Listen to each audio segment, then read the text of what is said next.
Good morning, ladies and gentlemen, and welcome. And thank you for joining us here at the Financial Center this morning and virtually via the National Television Network and social media platforms.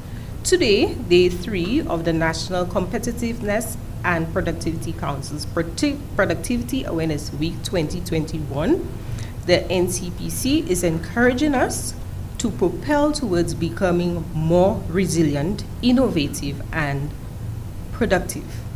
So, as we strive towards economic sustainability and development, today's discussion will focus on the Love Saint Lucia Campaign, the possibilities for economic growth and job creation. And what an exciting discussion this shall be. So, just a little synopsis of what exactly is the Love Saint Lucia Campaign. When you hear about this campaign, what does it mean? The Love Saint Lucia Campaign was launched by the Ministry of Commerce, International Trade, Investment, Enterprise Development, and Consumer Affairs. It is currently called the Ministry of Commerce, Manufacturing, Business Development, Cooperatives, and Consumer Affairs. And this Love Saint Lucia campaign was launched on June 30th, 2020. The aim of the campaign is to build resilience in the St. Lucian economy by encouraging agriculture, maximizing the potential of local industry, improving consumer awareness, and increasing domestic market share of our local manufacturers and service providers. So, the Love Saint Lucia campaign highlights the work of many innovative local entrepreneurs with a wide range of quality products and services intended to meet customers' needs. Therefore, to start the discussion, I will introduce myself. I am Heidi Alcindor, your moderator for the day, and also Business Development Officer at the Ministry of Commerce, Manufacturing, Business Development, Cooperatives, and Consumer Affairs. Joining me in this promising, exciting discussion today are 7 individuals with offerings of varying expertise in their areas of specialization.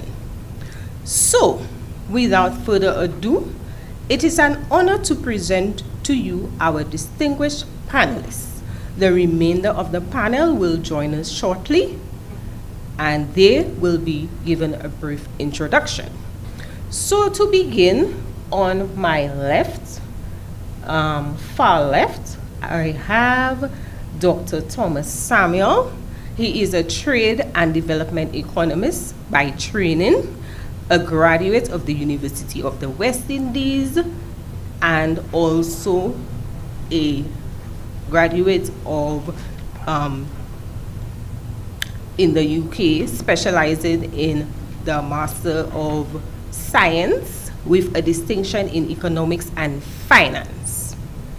His career is in research, development, and policy, and he is an economist and senior financial programming and policies consultant. In addition to his day job, Dr. Samuel has also worked as a part-time lecturer with the University of the West Indies, as well as the Monroe College, where he has taught courses in economics, business, and finance for a number of years.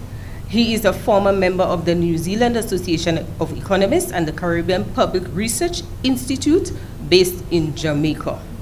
He has served as a panelist or guest on many radio and television programs, including providing perspectives on various topical issues, especially of an economic or developmental nature. He is currently employed with the government of St. Lucia as the trade advisor consultant in the Ministry of Commerce, Manufacturing, Business Development, Cooperatives, and Consumer Affairs. He has worked in this area for over 12 years, during which time he has been directly and actively involved in the full range of issues associated with national trade policy matters, including formulation, implementation, coordination, and negotiation. In his capacity, Dr. Samuel has been a regular member of representative delegations from St. Lucia at regional and international meetings, including the OACS, CARICOM, WTO, and other levels. Dr. Samuel served as a member of the National Export Council and the Finance and Audit Subcommittee, as well as the National Economic Council. Dr. Samuel has been actively engaged in providing advisory services to the government of St. Lucia on a wide spectrum, trade policy related issues in terms of technical analysis and policy briefs to inform national positions in regional and international trade negotiations and issues. Thank you, Dr. Samuel, for being here. To Dr. Samuel's right, we have Miss Lisa Hunt. Miss Lisa Hunt is currently the Chief Nutritionist for the Ministry of Health, Wellness, and Elderly Affairs in St. Lucia, and has worked as a dietitian and nutritionist for over 15 years. She has also taught as an adjunct lecturer at the Monroe College and including a short stint at Sir Arthur Lewis Community College. She contributed to a publication on food and nutrition security in the region in 2015. She acquired her Masters of Science in Public Health Nutrition at the London Metropolitan University, a Bachelor of Science degree in Human Nutrition at the Acadia University. She also holds a diploma in institutional nutrition and dietetics at the University of the West Indies and diploma in applied nutrition dietetics from the Sir Arthur Lewis Community College. Her research experience is in childhood obesity and soft drink consumption among secondary school children, which was done in 2014. She has been active in many national and regional initiatives in planning and implementing nutrition-related projects and programs. Ms. Hunt is a dynamic individual who is passionate about nutrition and its affiliates. She developed a keen interest in nutrition-related research in childhood nutrition, obesity, and integrative health. She loves being innovative with food, dancing, and listening to gospel music. Ms. Hunt intends to be a lead researcher in nutrition-related research in St. Lucia and in the region. Thank you for being here, Ms. Hunt, and welcome. To Mr. Samuel's left, we have Ms. Paula James. Ms. Paula Valerie James has over 30 years banking experience, having worked at various banks. Following banks, she presently is an executive director of the St. Lucia Manufacturers Association. She served as a member of the Public Service Commission for 5 years, chairman of the Tax Appeal Commission for 6 years, president of the St. Lucia Amateur Swimming Association, president of the Lions Club of Castries, coordinator of the National Volunteer Program during the implementation of Cricket World Cup 2007, and also served as the chief judge for St. Lucia Carnival 2015 and 2019. Her achievements are that of being appointed as a Justice of the Peace, the St. Lucia Le Piton Medal, Melvin Jones Fellowship, highest award attainable from Lions Club International for dedicated humanitarian services, individual award for community service from Barclays Bank PLC. Her other interests are that she is dedicated and passionate about community service and community development. She also enjoys working with the youth. Thank you, Ms. James, for being present, and welcome. On my immediate right, we have Mr. Jameson Alphonse. Mr. Jameson Alphonse is a business analyst by profession. Most of his professional career has been in the telecom sector, and he had a short stint in the manufacturing sector. Outside of his commitments to the private sector, he developed his passion for agriculture into a business. He is the founder and chief executive officer of Green Havens Fresh Farm. Green Haven Fresh Farm is an award-winning integrated farm.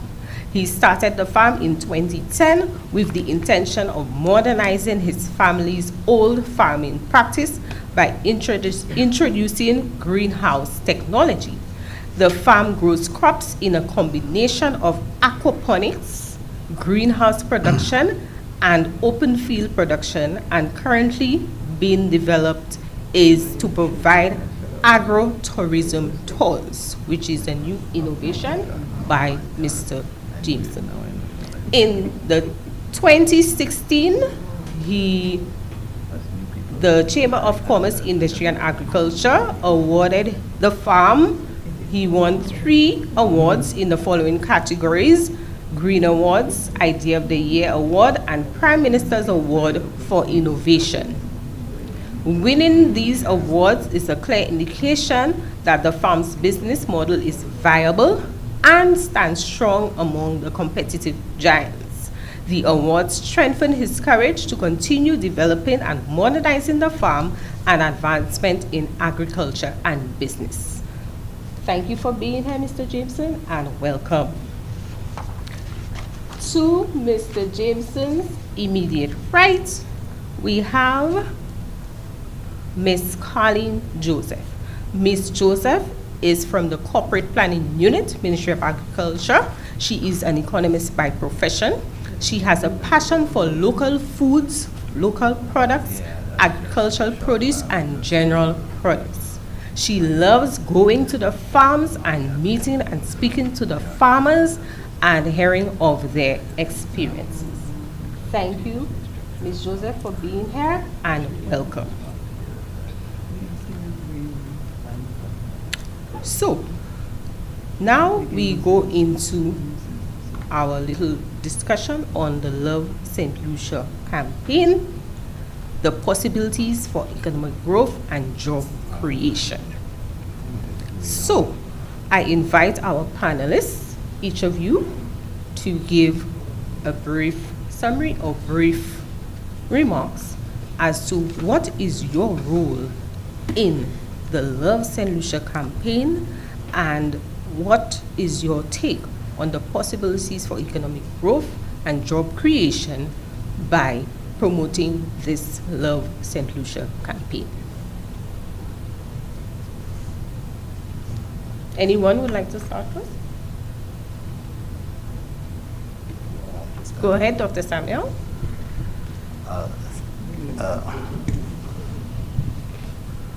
Thank you, Madam Moderator, and pleasant good morning to the audience in the room,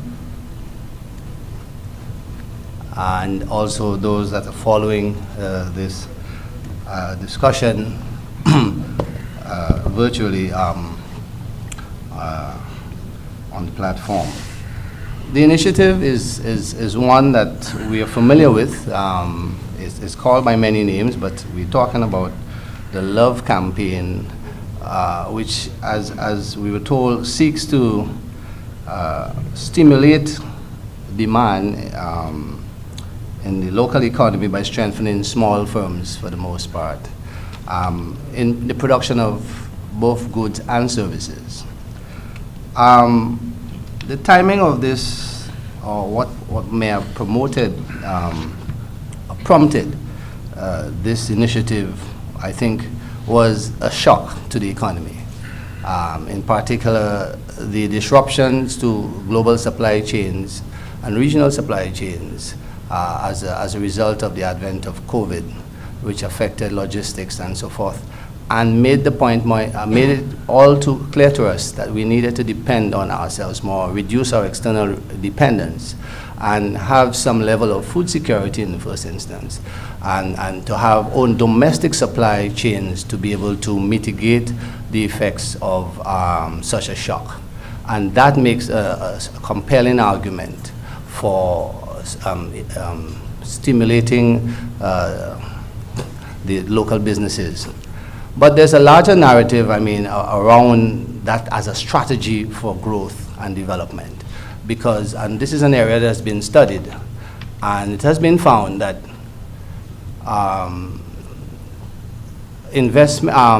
money spent or purchasing or spent on small firms or local industries has a greater multiplier effect, or local premium, to call it that, in terms of stimulating downstream effects because of recirculation of the income that is generated.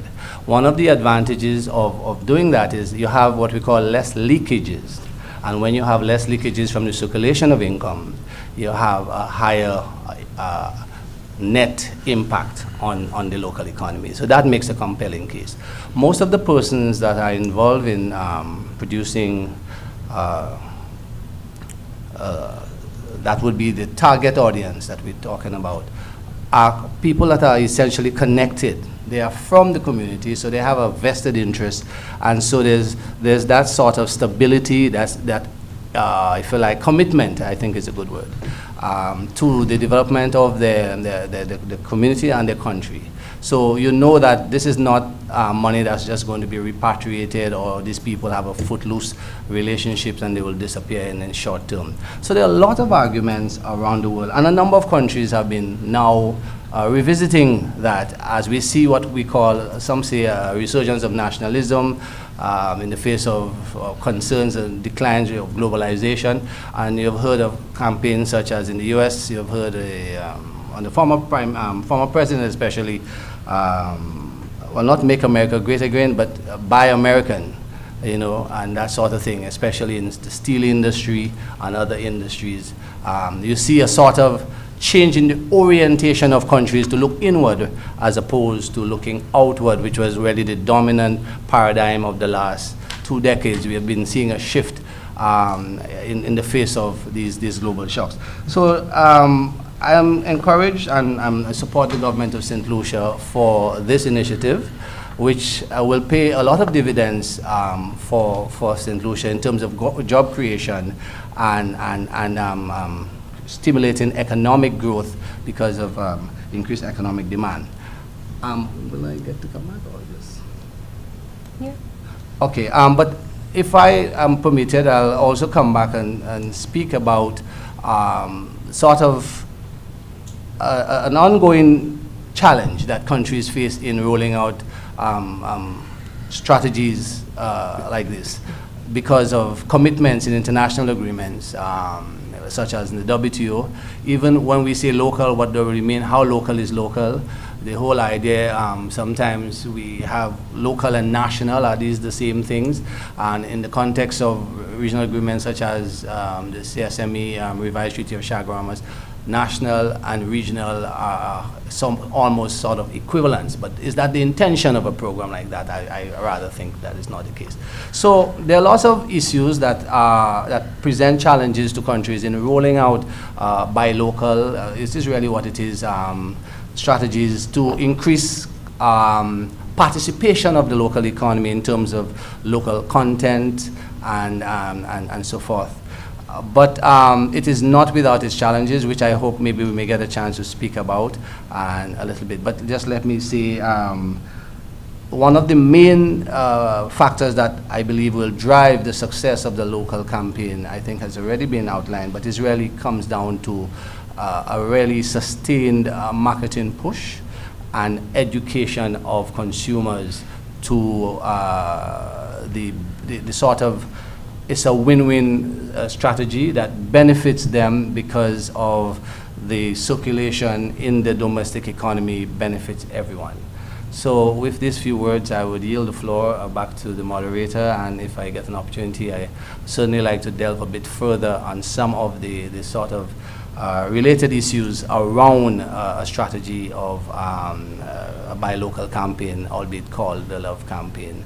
But I must also say that I am an advocate and a support of this, and wish it the strategy all the best. Thank you very much, Madam Chair. Thank you, Dr. Samuel. Very insightful opening contribution.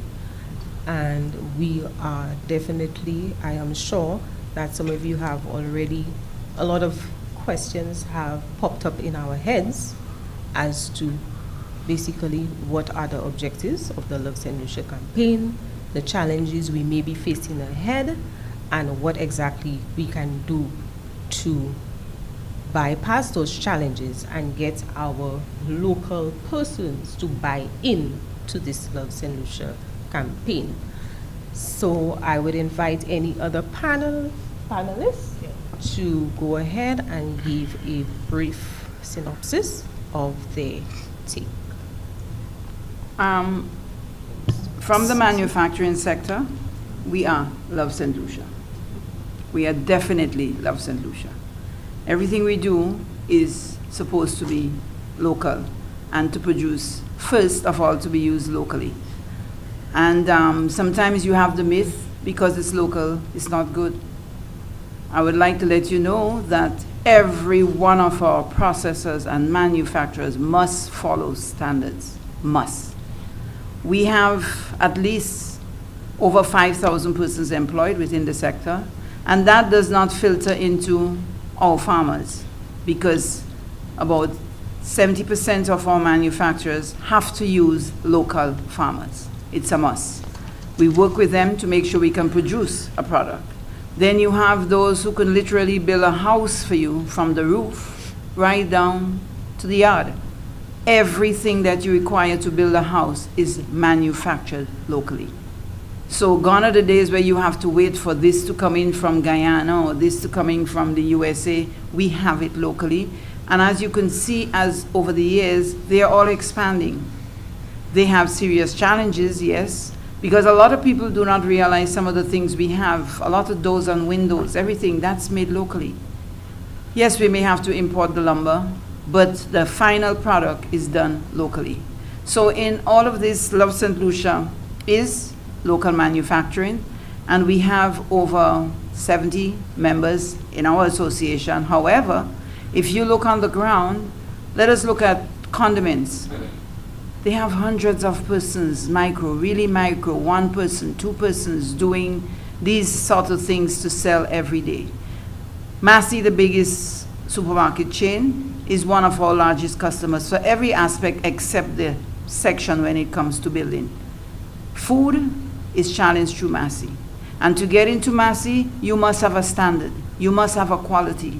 And we insist that anybody processing, manufacturing, must follow the local standards, because you have to supply the local market. Now you may ask, why do I have to do that? But your goal is not just to process and manufacture just for local consumption. From the time you start, you need to ensure you can get in an outside market. So it doesn't make sense putting a label on your product, doesn't meet the standards of Bureau standards, and then you want to export. So we encourage all St. Lucians, small, micro, medium, to start with that process, going through the process step by step. We work hand in hand with commerce. And to make sure this happens, because we want to ensure whatever we do and we produce and we send out there is of a high standard and quality. So Love Saint Lucia is local. I will start with that, and we will continue later on as we go through the program. Indeed, Ms. James, and I agree with you 100% wholeheartedly. Love Saint Lucia, 100% local, but as you pinpointed, we need our entrepreneurs, especially, and our enterprises to understand the importance of having knowledge of, one, project management, which is a very broad and important area in this world right now, because when you look at it based on project management, quality management adhering to standards and producing quality products for value, we are living in a world of a project-sized economy. So if we want to succeed at this Love Saint Lucia campaign, we have to encourage our entrepreneurs and our business persons, like Ms. James said, our micro entrepreneurs, medium, small, whichever one who wants to get into the business environment, the business markets. We have to encourage you to pursue different educational knowledge and skills in areas as project management, quality management, assurance management, risk management. Get familiar with what standards are required. Also get familiar with geographical indicators. This is another aspect which is coming up very, very soon, and it has already been implemented worldwide. There are certain places, if you do not have a geographical indicator, your product could be the best, but it will not be accepted. So we as entrepreneurs, we as business persons, we need to get into the habit of accepting that we must acquire standards, we must acquire quality and production standards, manufacturing standards, so that we could participate in selling, creating value, and also creating wealth for ourselves and the economy. Okay, excellent. Thanks, Ms. James. Ms. Joseph? Yes. Good morning, everyone. I would like to take this opportunity to thank the Ministry of Commerce for affording me this opportunity to speak on this very important topic. Having worked... Put the mic, put it down a bit. Put it down. It's working? Tap it. Okay. So good morning, everyone. I would like to take this opportunity to thank the Ministry of Commerce for affording me this opportunity to speak on this very important topic. Having worked within the Ministry of Agriculture for the past 10 years, I have been quite involved in the formulation of initiatives geared at increasing local agricultural production. And the Love Saint Lucia Campaign, or the Buy Local campaign, is an initiative that the Ministry of Agriculture continues to embrace. And when we look at St. Lucia's food import bill over the past 5 years has been in excess of 300 million. Technocrats within the Ministry of Agriculture sat down and we came up with an initiative to reduce St. Lucia's high food import bill. With the support of the government of Taiwan, the ministry is currently involved in the implementation of the 7 Crops project, and this initiative, it's a flagship project of the Ministry of Agriculture, is intended to reduce St. Lucia's high food import bill, to increase food and nutrition security, and also to promote local agricultural production. And what we've noticed, the hotel has been importing a number of fruits and vegetables which can be produced domestically.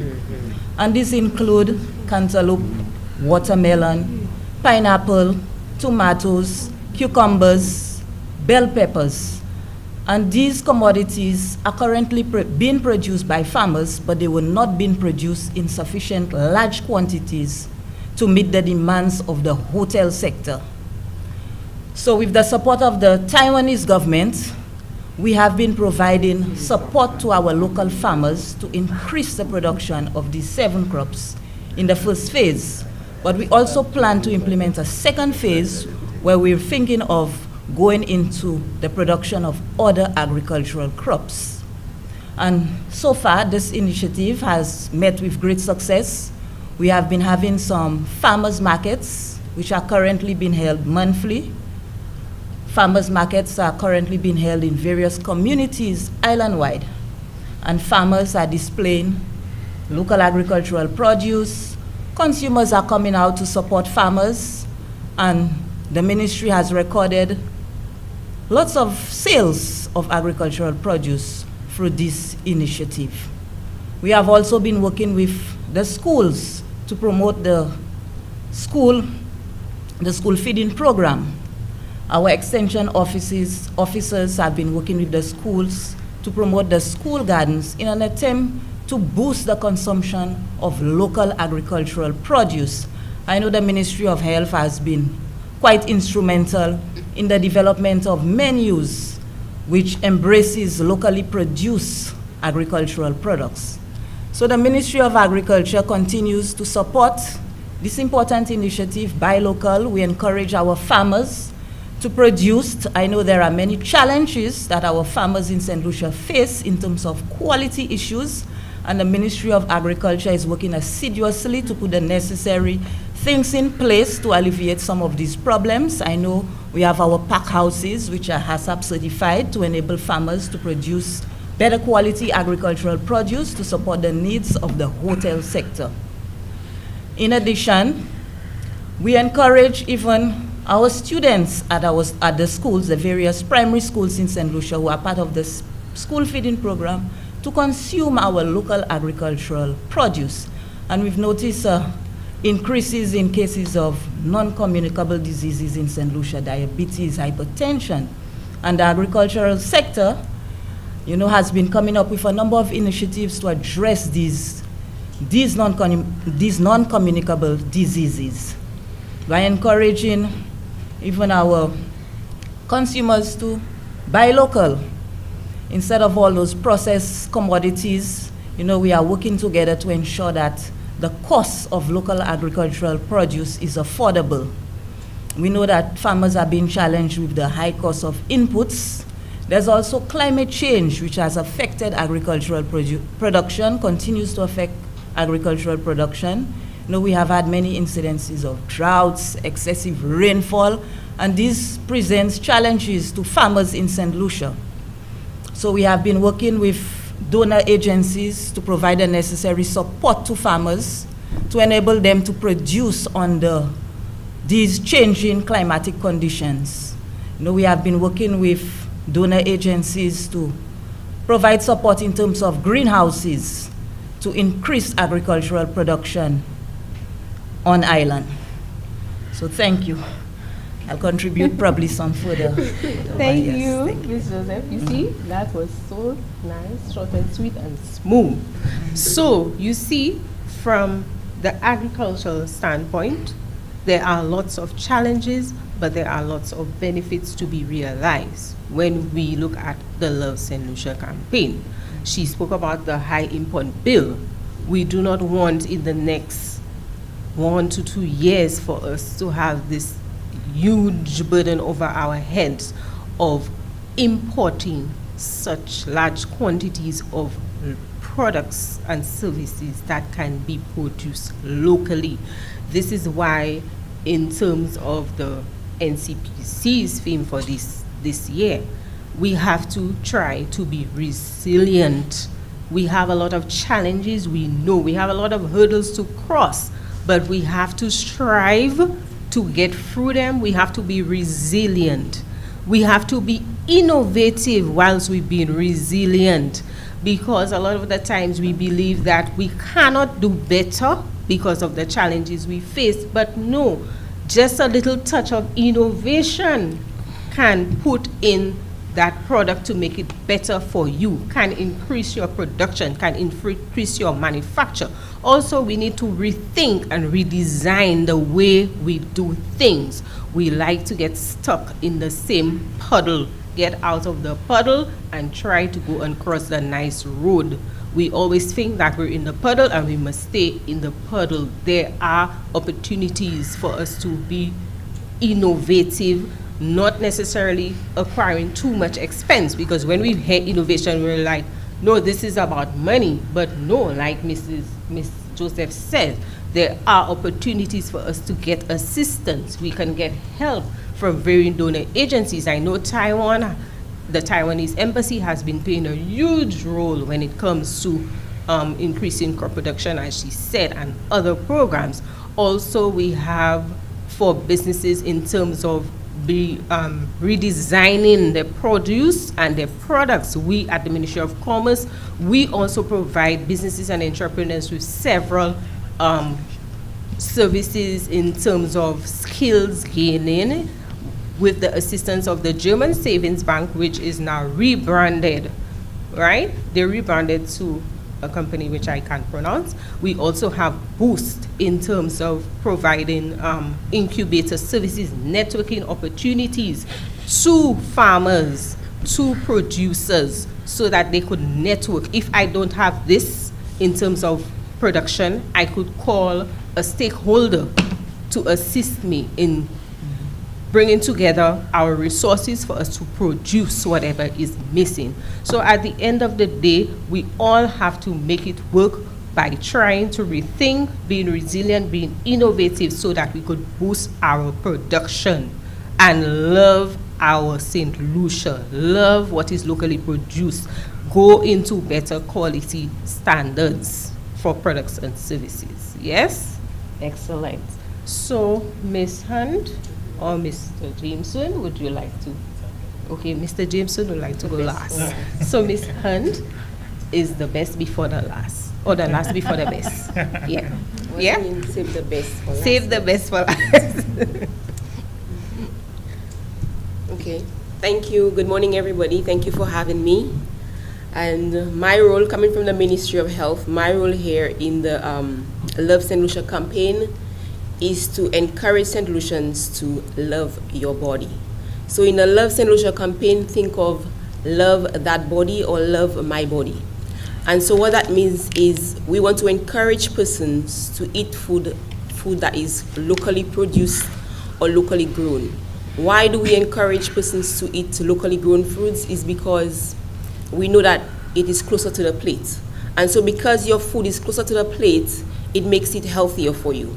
It is fresher, it has more nutritional value, and so it is better for our bodies. I say this is the best because without health, anything else that we are speaking about is almost, okay, I'm looking for the word. But health is the most important aspect of everything. I know everybody, I might be a little biased, but without health, you're not able to produce all what you want to produce. You're not able to work. You have high absenteeism in the workplace.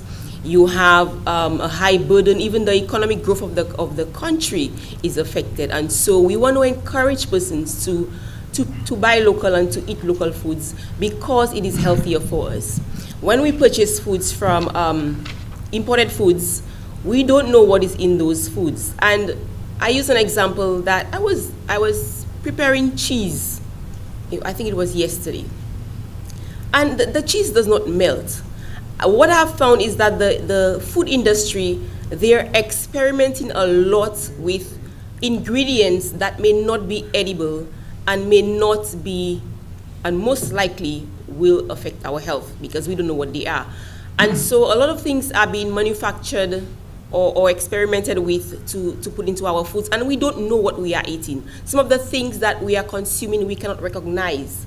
Some of the ingredients in the packaging we can't even pronounce. And so we know that these additives or preservatives or whatever chemicals that they're adding to our foods, that they are bad for our health. And some we can't even trace because there are new emergent of different diseases and we don't even know what caused the disease.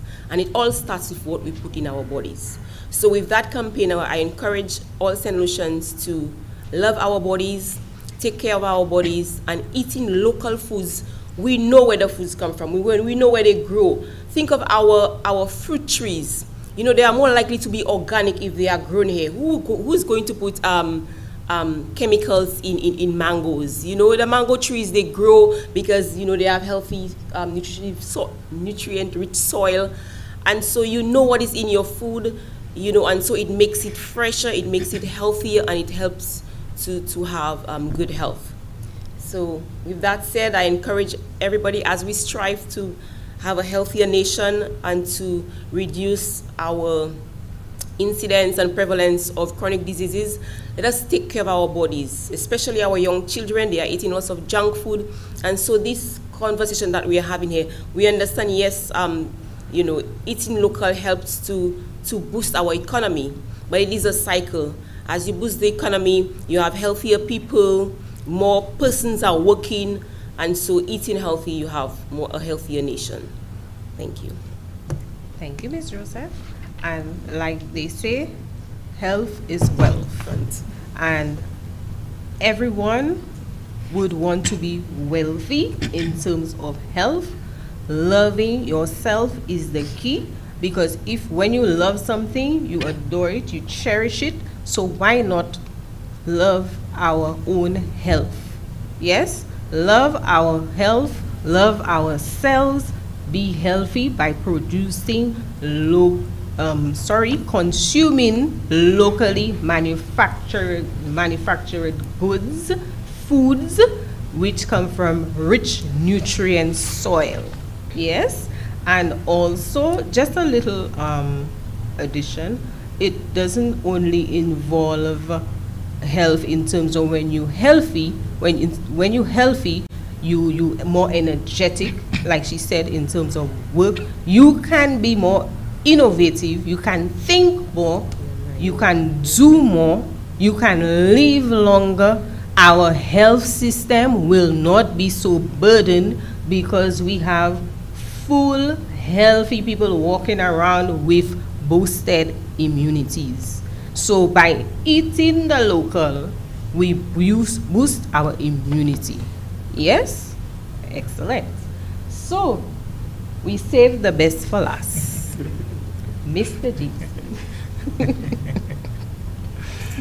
Good morning to all, both present and virtual. I am invited here to share my experience and thoughts on today's topic, Love Saint Lucia Campaign, the possibilities for economic growth and job creation. As an entrepreneur, I embrace the Love Saint Lucia Campaign, also an agro-business entrepreneur at it as well.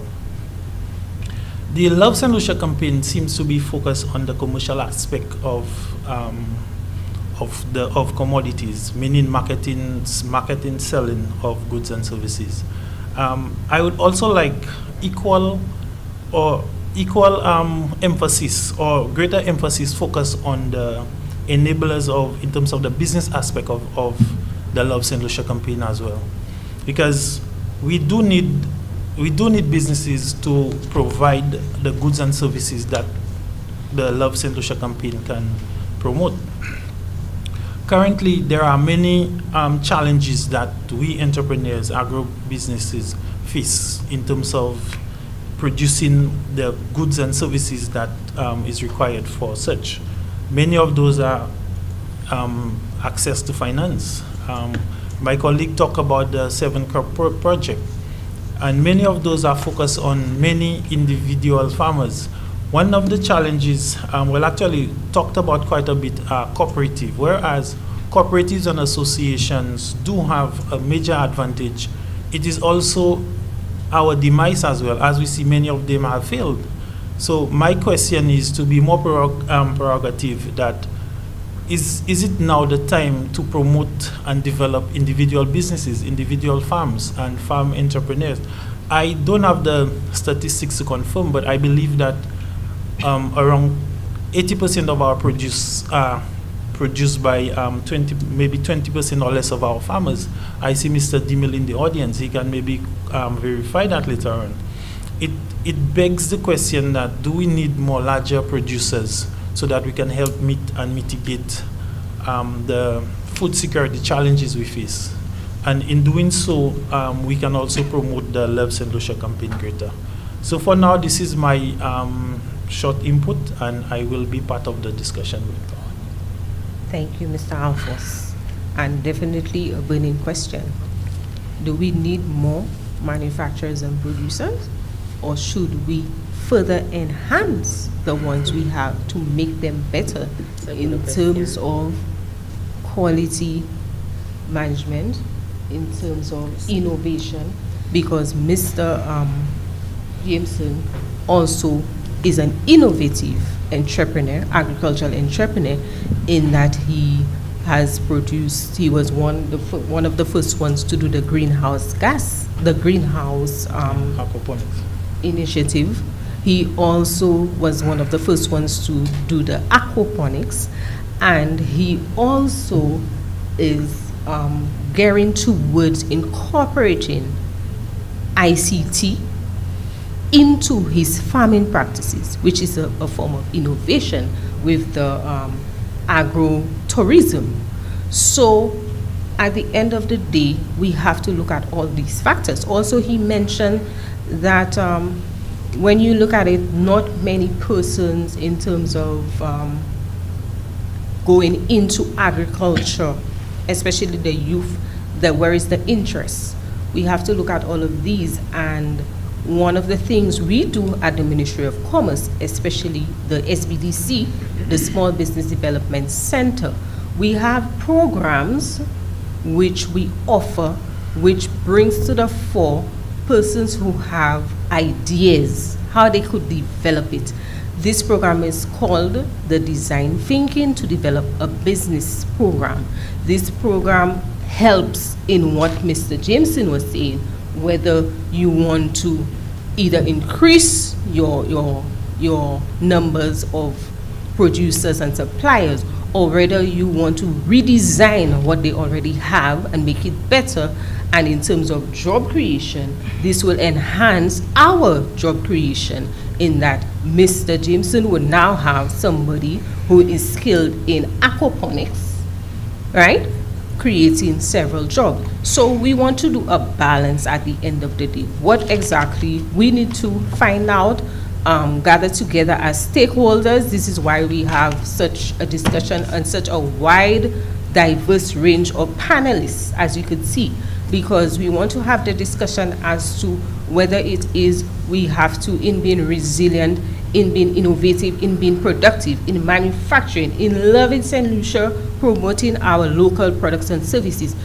Is it a case of we not having the persons or the interest, or is it the case that we just have to embrace what we already have and make it better? So food for thought, we're going to be putting that out into the virtual audience, just to have you thinking a bit, virtual audience as well as our panelists and in-house audience. What exactly is the aim that we want to reach for Love Saint Lucia campaign, putting all things together? The innovations behind it, the production, the manufacturing, the quality management, the project management skills that we have, the health aspect of it. What is the greater good it will bring to promote such a campaign? Greater good both locally and internationally, as we do intend to use our products and services for export to be recognized by other countries, by the world basically.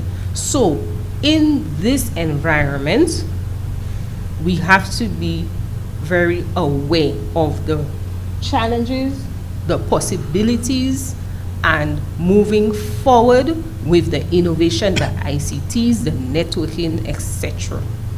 Yes, we all need to embrace each other, embrace every sector, so that we could make this Love Saint Lucia campaign work. So, Dr. Samuel, you intended to make a few additions, so you could go ahead. We're going to give you at least 5 minutes to make your additions. Thank you, Madam Chair. Perhaps I will start with the question that was raised by the other panelists as to whether or not we should be trying to expand. Oh, Dr. Samuel. Yes. I said perhaps I would start with the question which was put out by the other panelists as to whether or not we should be expanding our stock of producers or the number of actors, economic actors in these sectors. I think we are rational, and so the short answer, I think, is yes. Also, bearing in mind, one of the objectives of the Love campaign is to increase the share, the market share of domestic producers in the market, and thereafter to continue on a path of growth to get to the point of, you know, where these will be become larger concerns, larger firms that will eventually acquire the ability to export. So it is not that we want to just have only small firms. That's an organic process that will happen. We'll have nurseries, you have what we call economic gardening. We'll have new firms coming as initiatives and happen. But the market also, we have entry and exit, and some firms will not succeed. But at the same time, we want to continue to provide a support and enabling environment that allows, at the end of a number of years, that we have some mature firms that have scaled up and can be sustainable, viable, and resilient. To also be able to have a bigger footprint in the region. I could share with you that one of the challenges we have in terms of the CARICOM space is the declining share of LDCs or OECS in intra-regional trade, notwithstanding you know, what the agreement says. To help combat that, one of the initiatives that we have recently rolled out in the LDCs, including St. Lucia, is something called the Article 164 program, which some of you may have heard of. And what that program does is provide some level of a competitive wedge in terms of protection, tariff protection, to local producers for a finite period of time to enable them to grow under a less competitive environment, with less pressure from other competing goods from the region. But we need to use that time wisely to build firms, both in employment and technology. And we're we're in the process of trying to roll out the second phase of that process, which is what we call, what you could call it, phase 2 of the Article 164, which really looks at support measures, training, upgrading plants, product development, labeling, and a number of other things that, you know, help to ensure the success, because the tariff measures on their own will not be sufficient to allow these firms to compete in a sustainable manner.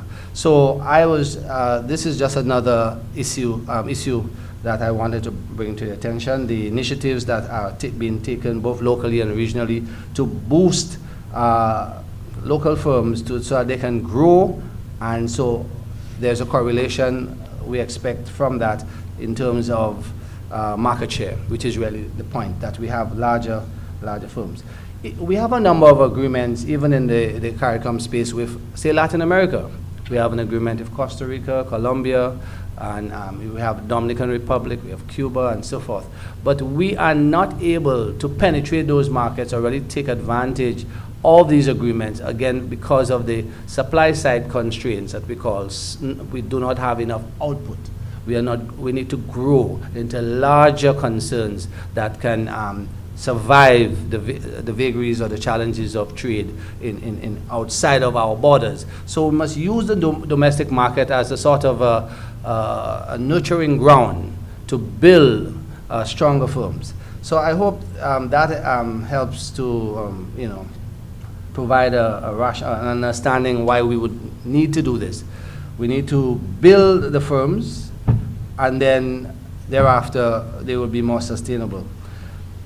Another point I think that is useful, and that has to do with what Ms. Carleen, Mrs. Joseph of the Ministry of Agriculture was saying earlier on regarding the 7 Crops Initiative as one of the flagship programs of that ministry. Again, it aimed at reducing the importation of crops that can be grown locally or made available locally. One of the benefits of that is also saving foreign exchange. That, in other words, using foreign exchange on something, and we can use the foreign exchange on something else rather than use it to import these products, which we have the ability to produce you know. So that is a very good thing, because we need foreign exchange to support our consumption of goods that we cannot readily produce, at least not in the short term. So that is another benefit of the Love campaign, some level of import substitution, in other words. If I could also add, one of the good things that can come out of a Love campaign is also encouraging, providing confidence to persons that are seeking to enter markets as to whether they should come, whether you should jump in now.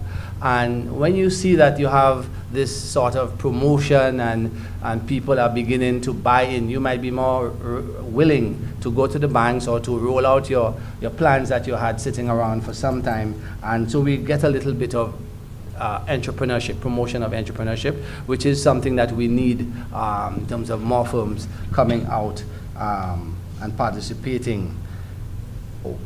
We then get another benefit from this is that as you have more local firms participating, the country starts to develop its own sort of identity in some of its products, uniqueness, we call it. You start to have local brands emerging, and these brands, some of them, you know, start being recognized in the local space and thereafter in the region, because we need to have branded bill brands that give us the sort of benefits and also intellectual property as well. Mention was made of geographic indicators earlier on. That is another form of intellectual property that countries have been registering with the international, well, the TRIPS body, which is the International Organization for Trade-Related Intellectual Property Rights, let's put it this way. And so, but that is based on your uniqueness again, uniqueness in your production, uniqueness in the inputs, and so forth. So we can look at ourselves and say, what are the things that we do so different to somebody else that makes our products so different? I mean, and we have been trying to identify those products and brand them. We're seeing what's happening in the CMOS area. I'm sure some of you may be hearing about the demand for St. Lucia's CMOS, and that has stimulated a lot of farmers, especially in the southeast part of the island, probably and further south, getting into CMOS production, and we are beginning to brand it with the support of the Export St. Lucia organization. Our breadfruits, for example, which is also has some uniqueness in terms of it's a yellowish kind of breadfruit as compared to other species that other countries export. So all of these local campaigns cause us to look at ourselves. What do we have and what's different about it, and what can we brand and register and ensure that we protect the rights that ensue from there. So these are some other dimensions that I wanted to share with to further enrich the discussion as to I call it the downstream benefits of campaigns such as the Love Saint Lucia campaign. Reference was made to standards, and I think we must bear that in mind. And Mr. James here did speak about standards. We have our National Standards Bureau, and a lot of the standards are basically benchmarked or have broad equivalence with regional standards, or we adopt regional standards as national standards.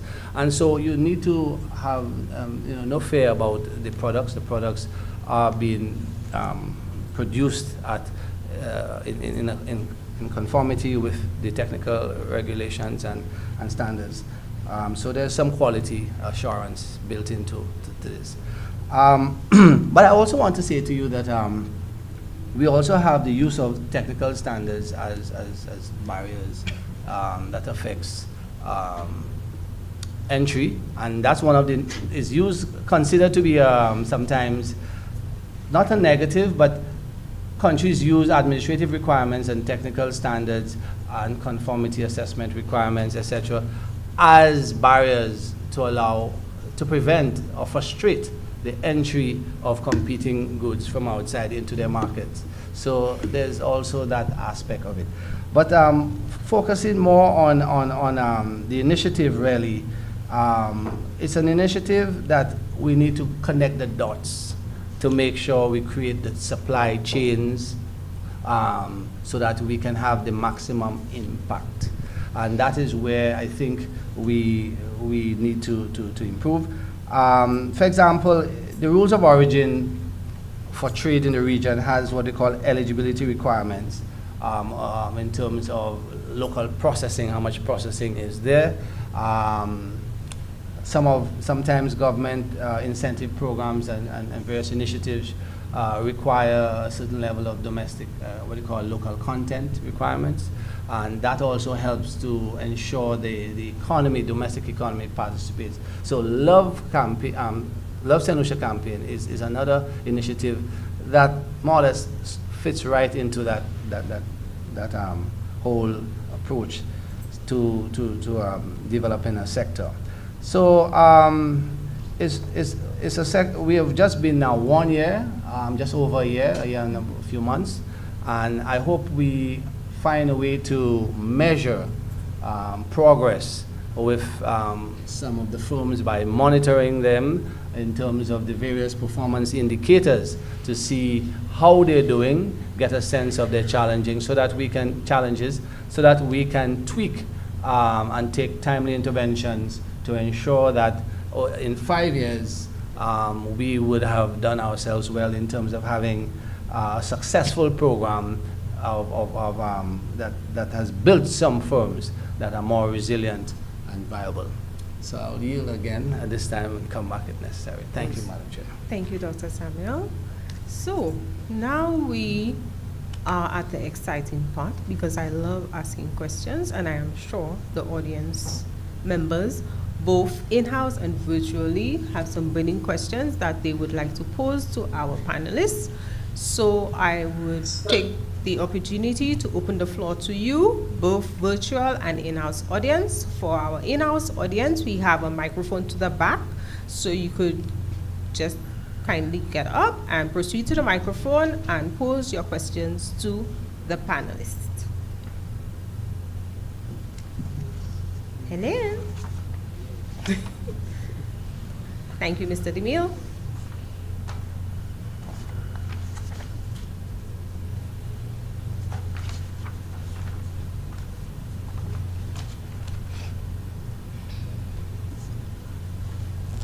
Good morning. Good morning. Good morning. And nice to see a good panel.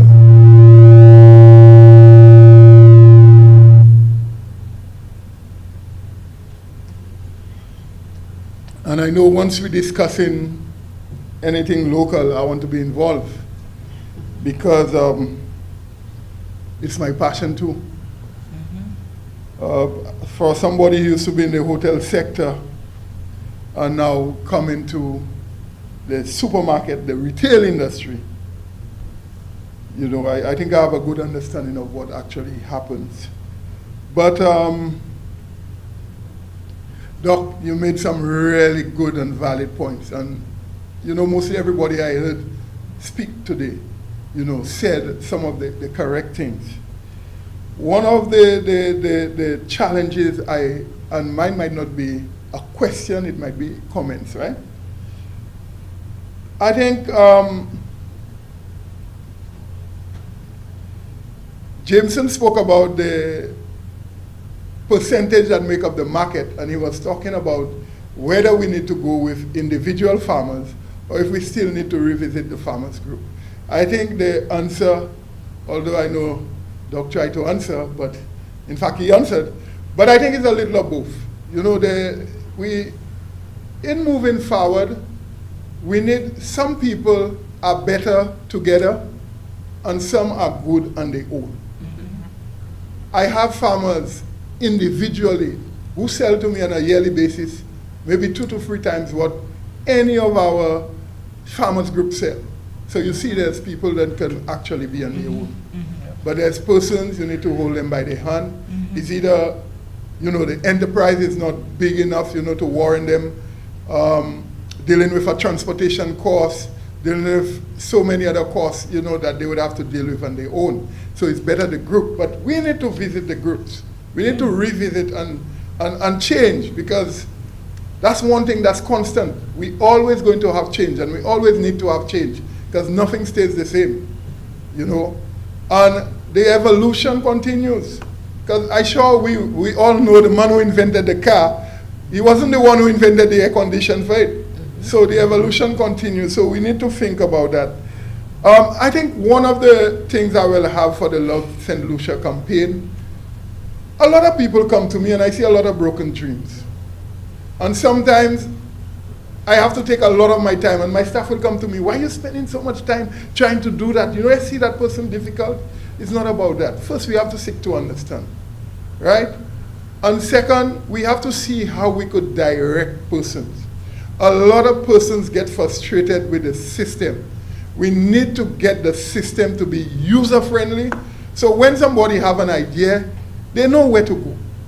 But they know where to go, and because somebody failed to do what is needed, they send them so many places, and frustration kick in. I have a number of persons who came to me, and when they reached at Massey, for them that was the last hope. We were able to help some of them, but not all. So I think we need to put something in place to ensure that those kind of persons, you know, can find support and can find, you know, the right expertise to guide them so that they can be successful in time to come. I remember when we opened Massey Mega in 2008. That was on the 16th of November, 2008. You know, I brought Canary's bread to Massey. Who know if it would have sold? And so many other things. When Massey opened, the back table you see where the produce does be was only imported goods.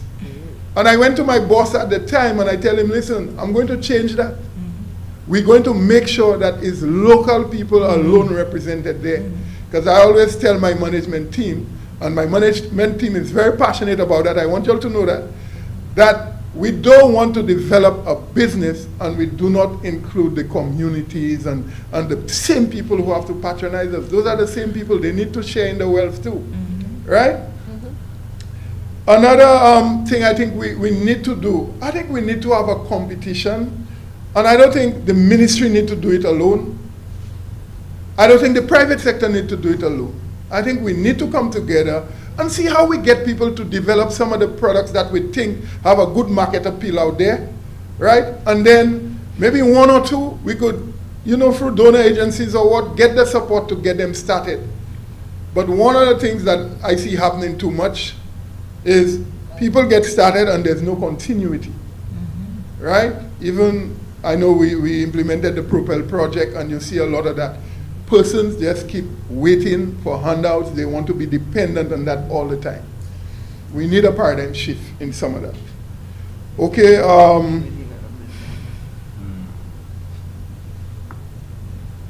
We need to push the nutritional profile of our products. I think that's an area we're not noticing that is a selling point too. So let's look at that and see, you know, how we could push that, how we could make people understand the benefits of consuming. Because just Love Saint Lucia or buy local, you know. I mean, when you look at Barbados, there's a lot of things we don't like about Barbados, but one thing we know, they support their own. How can we now get our people to understand that, listen, we're in this thing together, and it will benefit all of us in the longer run. You know, we will get our persons healthier, we'll have a healthier workforce, and then we too now will be more, I mean, more money will come to your pocket and what not. So I think, although we like to go through things alone, I think the answer is we need to come together and deal with some of those issues. Because at the end of the day, we all want the same things. But how are we going to get it? We are breaking people's dreams. Let's refocus. We are not perfect. And in saying that, let me tell you, we have come a long way, you know, from where we were. So let's not just beat ourselves. Let's take some time to celebrate our successes too, because they are successes. When you had to look on a Massey shelf before, not only imported produce you used to see. You know, I mean, now we can compare any of our local peppers to the red, the yellow pepper overseas. It wasn't so before. So there are successes too. So I think we need to work together and we can see, a big improvement in that Love Saint Lucia, and we can make people love Saint Lucia more. And I know Lisa said it, love yourself. Love the body. Love yourself, love your body. And I think we're going to get where we want to go. It's going to be hard work. And just before I left, one other thing, I know Doc spoke about some of the limiting factors in the region. And it's one I think we met at forums already overseas, and it's one I've always pushed, I think we need to look at the SPS agreements, Doc, and we need to have a harmonization of the SPS agreements, because I remember at my last CARICOM meeting, I told them, let's start with sweet potatoes. We're going to learn our lessons. I can bring in a container of Irish potatoes from Holland, from Canada every week. I can't send a container of potatoes to any of the islands in the Caribbean. We need to fix that. Thank you. I just wanted to make one comment on what he said. These were very good, valid points. And some of the changes that we need to make starts with the mind. We need to change the mindsets of some people. I know we have come, a long way, but we still have a longer way to go. I say this because we have some mentality that they think that anything that is produced or manufactured overseas, quotation marks, is healthier or is better. And so until we can change this mindset, then you may not have those persons supporting local. So they need to understand the importance of eating local foods. And so hopefully that this mindset will change. Yes. I just want to add one thing there, leading up to what Dunstan said. I look at tea, simple teas, right? We never had any local teas packaged before, never. Most people will drink whatever they know from home, bush tea, as we all know it. But if you go in the supermarket now, we have some phenomenally packaged teas, and all of these herbs are grown in the yard of these persons who is micro 1 person that's making this stuff, but all of our herbs are done in a yard. So when you finish, you have them in a packet just like the green tea, and you get every possible herb you can think of. So I think we need to, when we go into the supermarkets, look, and you will see what we are producing locally with regards to teas. That's a simple one. That was never there before, as he said. Now we have it on the shelves in the supermarkets. So that's something I think we need to rethink. And as she was saying, that a lot of people think what's done locally doesn't have a quality. That's not true. We have lots of manufacturers with 5 and 6 and 7 ISO standards, which they must have because they export. And this is why we are a stickler from where I sit to ensure once you go into producing something, you must have a standard. You must have a quality. Yes. And our benchmark is getting into Massey. And I say Massey because it is the largest supermarket chain. To get in there, you have to compete with a lot of things on their shelves. So we push our manufacturers, no matter how micro they are, to ensure that they have a standard that once you get into Massey, okay, you are ready. You are ready to start to export, and export doesn't have to be like a baron. We have a lot of small people that are in OECS. They're in Martinique, they're in Grenada, they're in St. Vincent, they export to Dominica. That's export. Yes, it might be small, and even niche markets. We have a lot of persons who have a niche market with 2-3 pallets that go to Canada, go to the US, go to the UK, and it's all things manufactured locally. So I have a passion for what I see because I see the quality, and we need to put aside that myth that because it is manufactured locally, it does not have a standard. When we heard the Ministry of Health going on about sugar and beating up on these soft drink have how much sugar, do not drink the soft drink, you know what they did? They reduced their sugar content. If you compare the sugar content in a soft drink to the sugar content in a Ribena, you will be shocked to see the difference in the sugar content. So I think we need to look at things and look at it holistically and stop believing that everything local is not good. And I'm not saying that because I'm in the manufacturing sector. I'm saying it because I see it and I look at the passion that some of these persons have. But one of our biggest challenge is access to finance.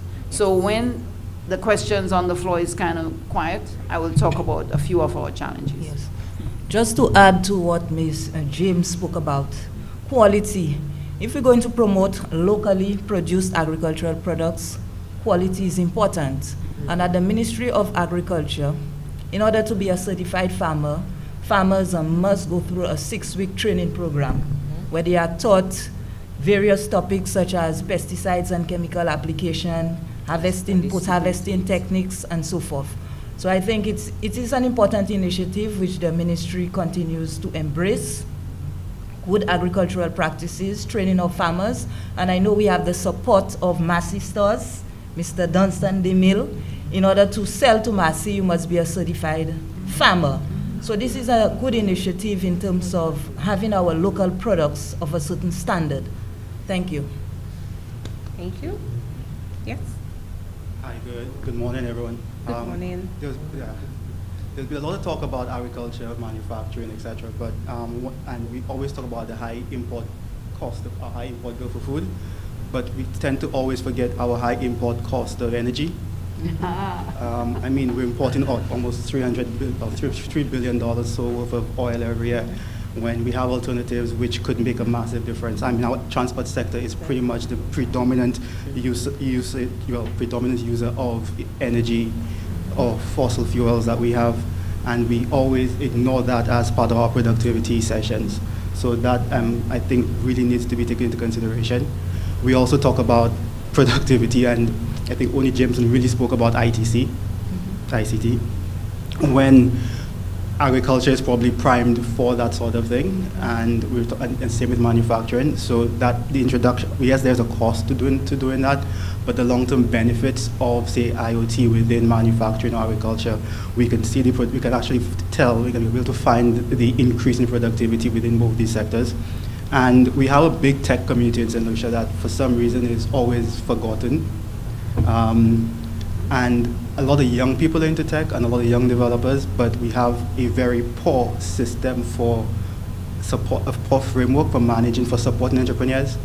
I know Boost, and I've been working with a number of different organizations trying to do some work, but our framework for supporting entrepreneurs is lacking quite a bit. So we also have a lot of young people who could probably support the economy, because you can literally program from anywhere, and that's not taking place. And again, one of the bigger challenges even is movement of money. So again, we have a whole bunch of tech entrepreneurs, but they can't have online shops because they can't move money around. We can't have merchant accounts for banking to allow us to move money. So these are some of the things that which we will, in such a session, which would be actually pertinent to cover, and look at how these things really do affect our productivity, and hopefully that, well, we can have some ideas on how we can start to bring these things to the fore and actually solve these problems. Thanks. Thank you.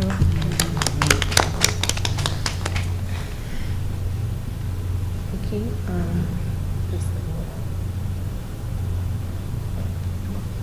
Good morning, everyone. Good morning. Thank you for your contributions, and I really appreciate all your contributions today. I have a very short and sweet question to ask.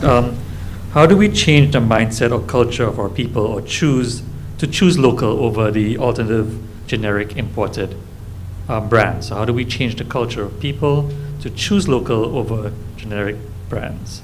That's my question. And in terms of finance, Ms. James mentioned, we are working on a way to finance small businesses. We're creating a financial ecosystem, and I guess we'll talk about that more this afternoon. So stay tuned to the Youth Economy meeting this afternoon, and we'll speak about that later. Thank you. Thank you. I just want to come back here. Sorry, Miss Manufacturer. I listened to this young man there. Every opportunity we get, we talk about the cost of manufacturing. Our biggest cost is energy, electricity. We have been pleading, and we continue to plead at every opportunity. 2 weeks ago, we had our first meeting with the Minister of Commerce, who just came in, and that was the top of our table, our agenda. Because to compete, that has to be addressed. When we look at Trinidad, who is one of the largest exporters, we cannot compete with Trinidad. No way when it comes to energy. So we are saying, okay, let's go solar. Give us the opportunity to do some solar energy. You give me 25 kgs. What can 25 kg do for a manufacturing plant? Let's use ice cream, for example. A whole room twice time the size of that is their freezer. $70,000 a month in electricity. How do you manage and work with this? And this is when we say, looking at manufacturing locally, our biggest challenge is energy. Tech, COVID has literally switched that for you guys. COVID has switched this. I watch my smallest micro manufacturers selling all their products on Facebook. A lot of them are afraid to go and do anything techie. Right now, they were delivering stuff, dropping off at doorsteps. There's a lady from Choiseul that bottles her juice, and she will leave Choiseul and come in within the curfew hours and deliver her juice everywhere, straight to your home. She did that on Facebook. So we are seeing that changing a lot in manufacturing, both large and small. Massey was forced to have a drop-off and a pickup because I couldn't go to the supermarket, so I send in my order, I just go pick it up and I pay them. So this is something that's changing. COVID has made it happen, and COVID has opened a lot of our eyes, a lot of us. COVID has shown us that we cannot continue to stay in our vacuums. Like it or not, the government have to change, have a different mindset. You cannot sit behind a desk again in a government office. You need to go out there and talk to the persons you're supposed to talk to. It cannot be sitting at your desk anymore because we have needs, and government is supposed to facilitate and make sure things happen to have a good environment in business. I mean, I knock them all the time when I hear every budget you hear, they talk about manufacturing up to what day it was. At the opening, the minister spoke about manufacturing and manufacturing and manufacturing. But we need to have doors open to make sure, and I talk about development bank, it needs to be able to work with small persons to help them get to where they want to get. Simple things like cost of labeling, packaging, that is expensive. To get into the Massey, you must have the right label. You must have the right packaging. How do they finance that? That is a very expensive part of manufacturing. So that's a challenge. And to get these things, most of them are outside of St. Lucia.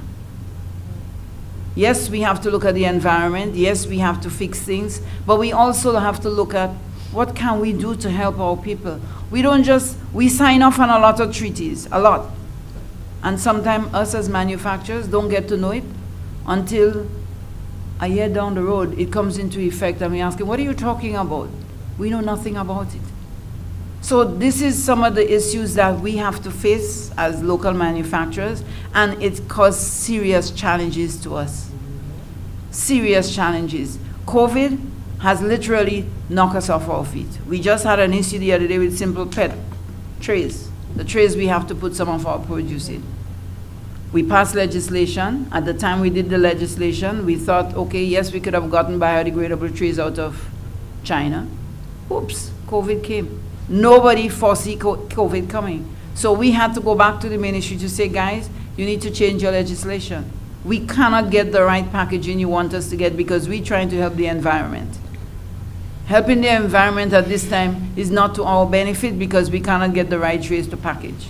We tried it, and then every customer was quarreling inside a Massey. And when they quarrel with Massey, Massey have to come back to the producer, which is the manufacturer. So for us, we have to change. There's a lot of dynamics happening, and we do at least 10 or 12 different foods. While everybody is home, our manufacturers are working 2 and 3 shifts to make sure that food security is there.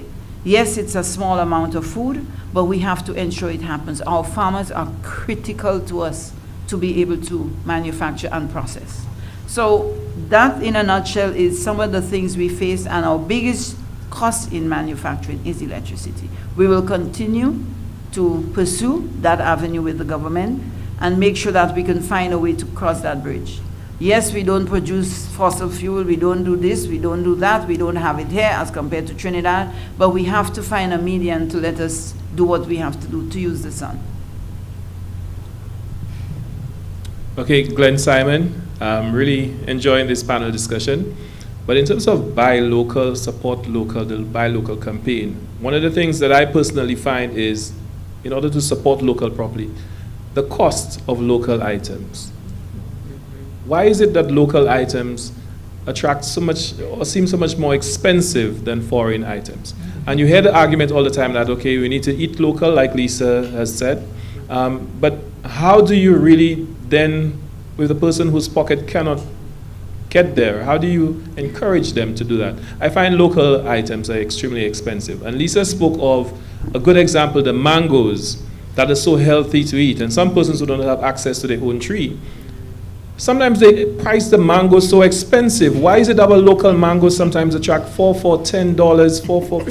Why? What is going on?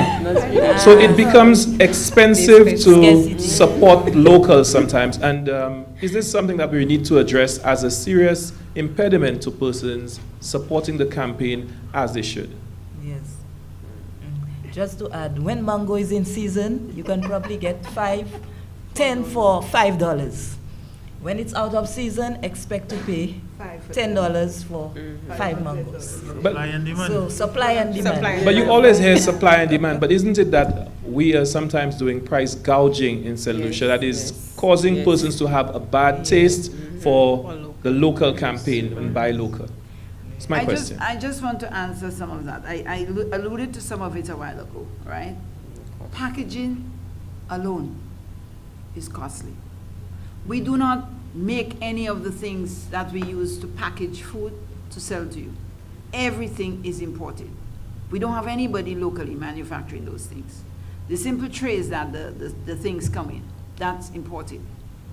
Getting them out of China before was a lot easier and a lot cheaper. Right now, with COVID, if you, this morning, for example, before I came here, when I was having a cup of coffee, I looked at the ships that are backed up in LA, I think it was, they were showing this morning, and my head started hurting me. Because the amount of containers I saw on these ships, you know what will happen to us just now? It may most probably already happening and my members haven't said anything. I know they have problems with delays in shipping. So some of these things are on these ships.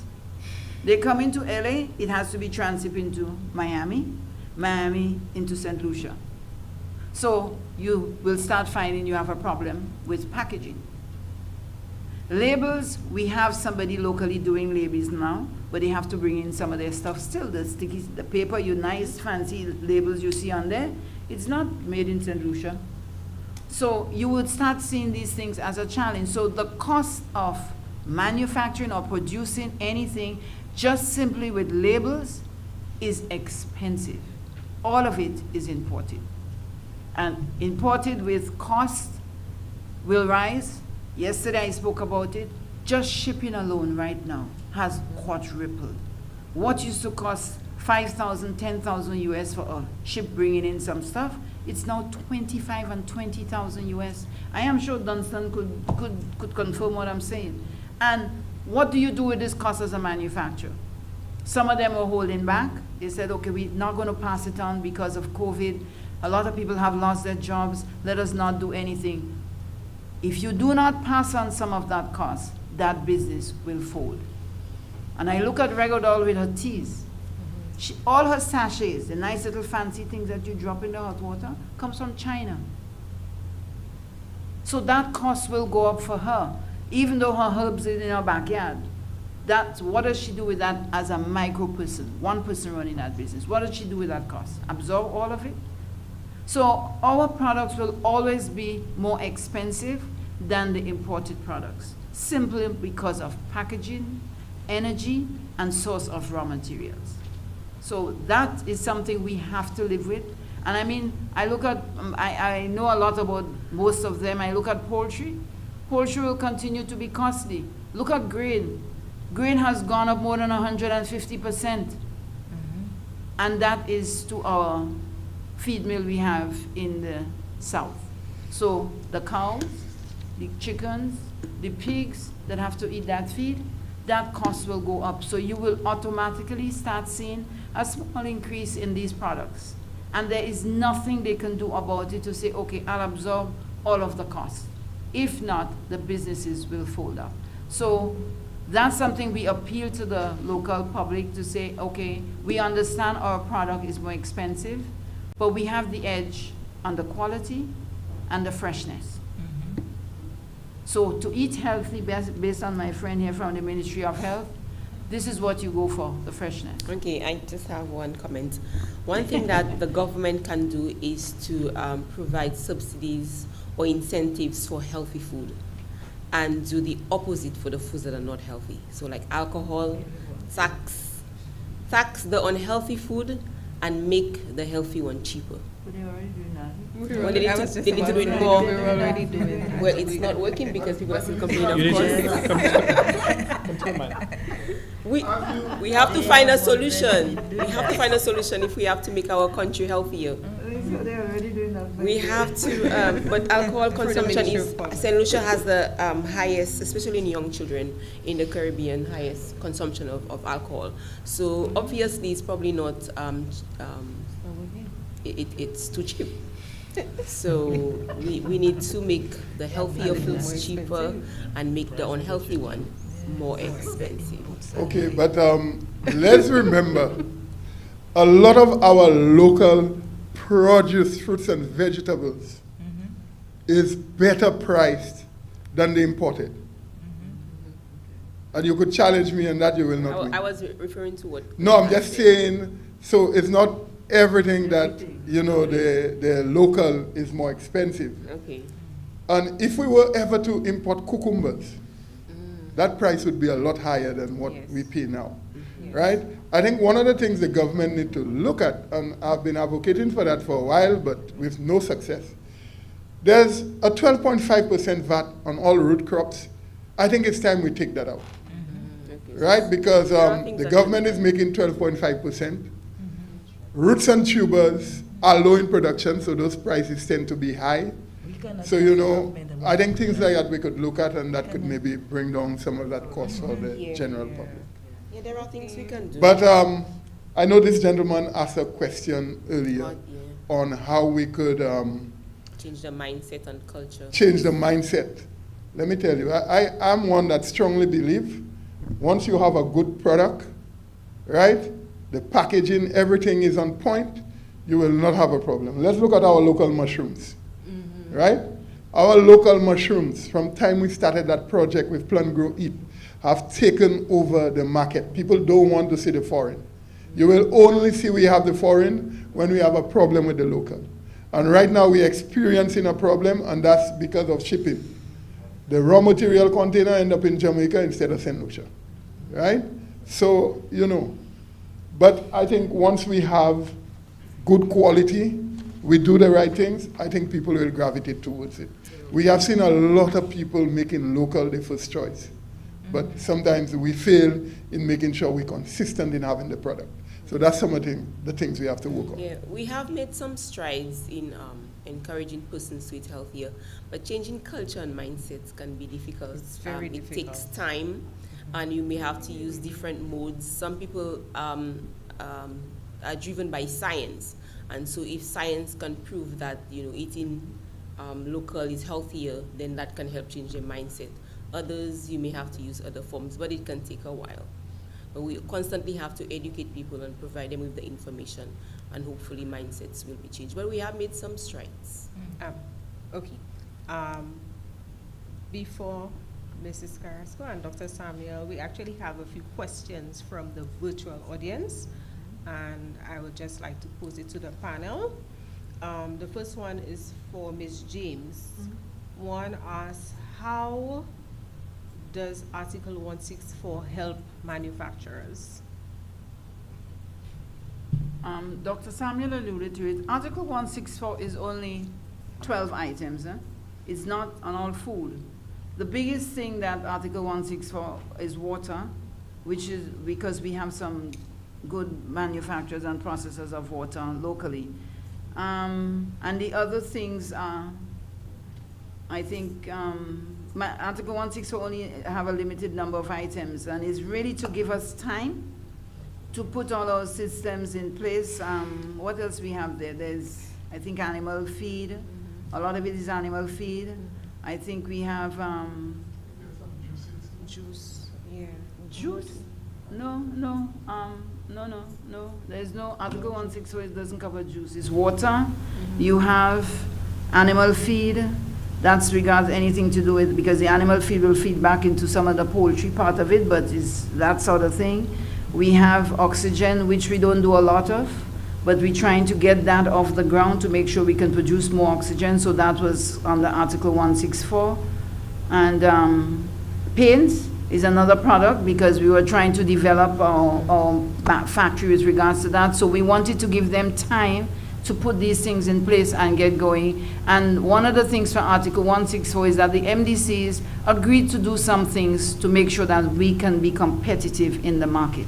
The biggest challenge for us, though, with the competitiveness is energy. And unless we can address that, we will continue to have this struggle with being competitive with the biggest exporter, which is Trinidad and Jamaica. So Article 164 is just to give us time. We had the first 10 years. We're on our second trench of 10 years. And as Dr. Samuel said, they're just beginning to get some funding and to meet with all the, I think it was 35 companies locally, to help them with regards to their marketing and their training and their changing of equipment, going into more solar. We're working with NERC locally to make sure they can give us a bit more kilowatts with regards to putting a bigger solar panel on your plan. So that is what Article 164 was all about. It really doesn't cover any other kind of food. We had an issue with water, and we had to go back and amend Article 164 because the water did not specify aerated, fizzed water, the other flavored water. So they had to go back and amend that because they were being charged the tariff of the other types of water. So the biggest thing for us is the water, to give everybody, and I know the two biggest companies have changed equipment. They're putting on bigger plants. So once that is done, Article 164 will help us in that way, and that's what Article 164 is all about. Okay. And another one? Well, the alcohol sector, I think malt, beer also, because we have, and they have now set up, they have moved and setting up bigger plants. They have brought in more efficient equipment. So in the next couple of years, you will see us being sort of ready to compete. And the flour, we now have a flour mill on the ground. But again, as I just told you, because of what has happened, I think it was the hurricane they had in Louisiana the other day. The two largest silos there got blown out. So wheat and corn has become more expensive for them. And then the animal feed is a byproduct of this. So for us, every time we think we've taken 3 steps, something hits us, we go back another 2. So Article 164 is ready to protect these things to help us establish and grow. Okay, and another question to you again, Ms. James. Have manufacturers, I guess wearing the hat of president of the Manufacturers No, I'm not the Association. president. I'm not the president, I'm the executive director. Have manufacturers seen a shift or increase in consumption of locally manufactured goods since the launch of the Love Saint Lucia campaign? Yes, we have seen a lot more of our products are being sold, because a lot of people, I think when Massey put up the signs, right? A lot of people were shocked. That's made in St. Lucia. Marketing. And it comes down to the marketing, and it looked at a lot of our micro persons, right? And that is where the cost for them, they do not have that money to market. So that's one of the things Article 164 was supposed to do, help them with a marketing plan, help them to set up a strategy as how they can move forward with marketing their products. But we have seen, especially the micro persons, I spoke about a lady with tea, and her things have gone out the roof. you now seen that how things are being sold and people didn't realize it was made in St. Lucia. So we now have the interest, yes. The signage has done a lot for us, and people are aware of what is happening. I mean, the cost of local chicken and sausages and ham is high, but we are seeing more people gravitating to buying it. Tastes better. Well, the quality is different because, again, it is fresher, and you can pick it up straight from the shelf and go and cook. So it's good. Yeah. When you have things happening, you don't have a choice. But now we're giving you a choice to do what you have to do, and we will continue to do that as best as we can in marketing. So we have seen some improvements since the Love Saint Lucia. Thank you, Ms. James. Go ahead. Yes. Good morning, everyone. I'm so excited to be here this morning, and I support the Love Saint Lucia campaign more than 100%. I'm very passionate about entrepreneurship and everything to do with eating local, supporting and buying local. What I find is that we haven't marketed as we should. We can do a lot more in marketing and promoting this campaign. Also, when I do go to the supermarket, I've noticed I don't really see much signage. Maybe I'm missing, but I think that we need a specific area for the Love Saint Lucia products, so that when we go on the shelf, you see placement. I noticed that a lot of the exported products, I find they have better placement as compared to the local products. I can be wrong, but I think we need to identify an area, especially at the supermarkets, where we can have all those products that when you come in, it's bam in your face and you're like, okay, I should really probably try this product or not. So I think we need more intensive marketing and promoting of this campaign. And I totally agree with Dr. Samuel with regards to educating our consumers, because I think education is key. This is it for me for now. Thank you. And I have one more question from the virtual audience, and it's in Ms. Hunt, being referred to Ms. Hunt and Ms. Joseph. In terms of health foods, what foods can be developed or produced to get a niche market? What are the foods that they can produce to get a niche market? That's a broad question. Yes. Okay. What kind of foods? I'm guessing they're asking, apart from what you're currently promoting, what other local foods can be produced? Probably herbal products, herbal teas and so forth. I know soursop is gaining a lot of traction. It's a cancer-fighting food, and there's a great demand for soursop, the leaves and so forth. So that's a great niche market to explore. Yes, to go into. Okay. Any panelists want to add to that? I mean, the foods that are in demand, like you said, foods that are high. I'm thinking of ginger. Ginger has lots of benefits, and sometimes when I go to the supermarket, I don't get it, and I have to resort to the powdered form. So, ginger, I would say something like ginger, turmeric, all those seasonings that have nutrients, and sometimes we don't get it. So, if we create the demand for it, it has to be there, so it has to be produced. Oh, I didn't remove my mask. Yeah, so other fruits and vegetables. So we have the demand for it, but in terms of the production, it's kind of low. Yeah, most times, we tell persons to eat healthy, but one of the issues we don't want to create is that when the demand comes, that we are not able to supply. Right. Yeah. Right. Excellent. Another question for the panelists again. They're asking, what is the economic benefit of buying local and buying into the Love Saint Lucia campaign? What is the economic benefit? Yes, let me speak with regard to the perspective of the agriculture sector. So the Love Saint Lucia campaign is a key driver in stimulating economic growth and promoting job creation. We know the agriculture sector plays a key role in reducing unemployment, particularly in the rural communities.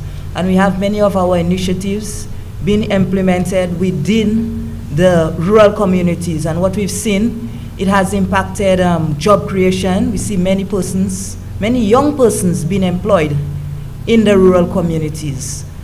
And when we buy local, we create incomes for farmers, we create jobs for farmers and other persons.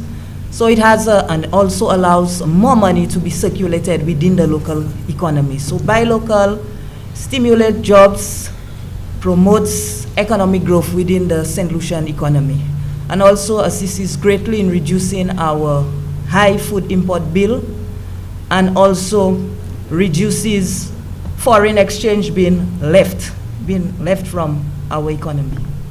Yes. Okay, Dr. Samuel? Well, I think Mr. Joseph has adequately addressed the question. Your mass, Dr. Samuel. Has adequately provided a good response in terms of the raison d'etre for a Love campaign by local.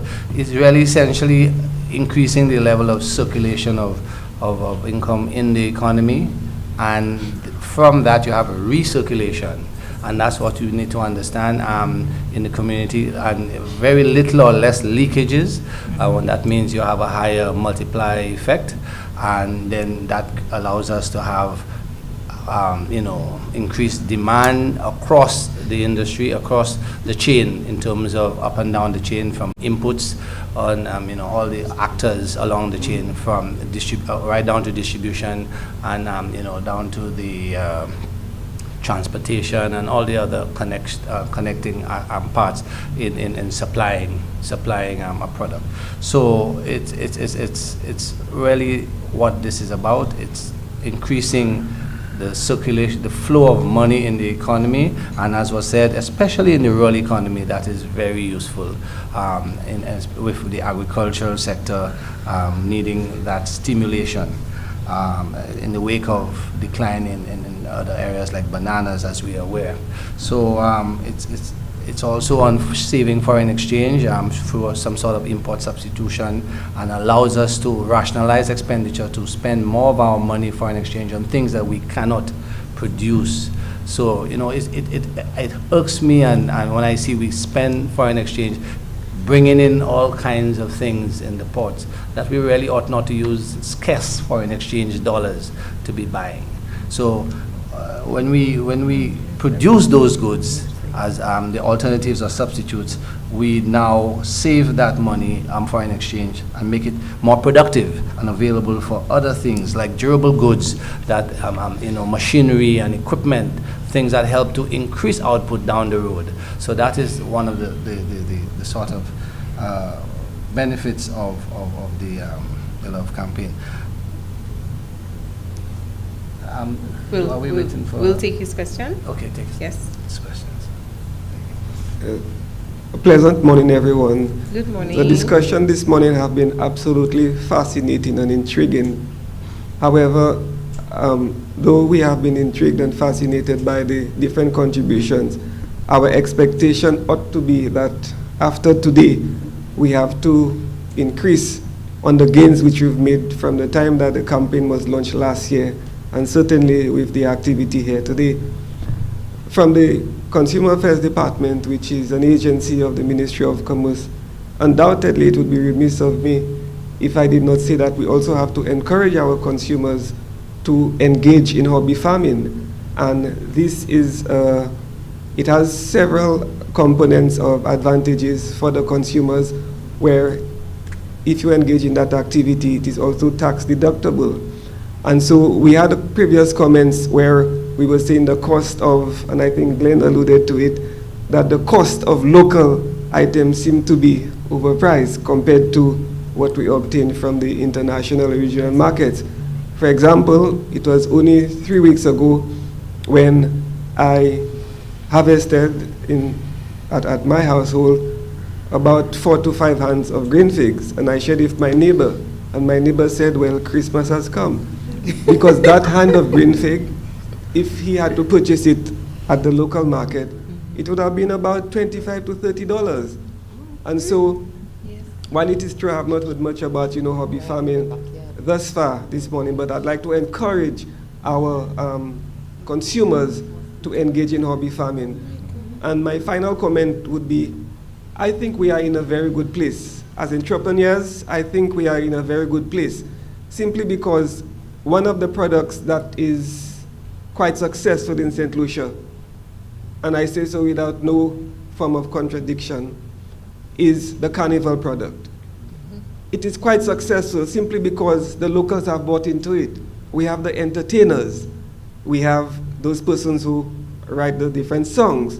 We have the different artists. We have persons involved in marketing, in IT. And I would encourage those who are involved in farming, irrespective at what level, to see whether the synergies of that other sector can form a partnership or marriage, if you wish, so that some of the costs which are prohibitive could be diminished to the extent where perhaps at the shelves we could see a decrease in the prices of local products. But I must say this is a very good initiative here this morning, and I hope that it is not all talk, but we want to see a progress from the commencement of the Buy Local campaign last year and what we have done thus far to make it more meaningful so that at the end of the day, the consumer will be happier for it. I thank you. Thank you much. And just a little note from the Ministry of Commerce for the young man who was concerned about ICT. From the Ministry of Commerce, it was sent to let you know that ICT is very much going to be big going forward, in terms that under this Love Saint Lucia campaign, we have also incorporated ICT into the campaign by collaborating to do the Taiwan Trade Show, which is coming up in November, the 24th to the 25th, and we will be having a virtual component to that show, which your ICT association is aware of it. So you are not being left out. Sure.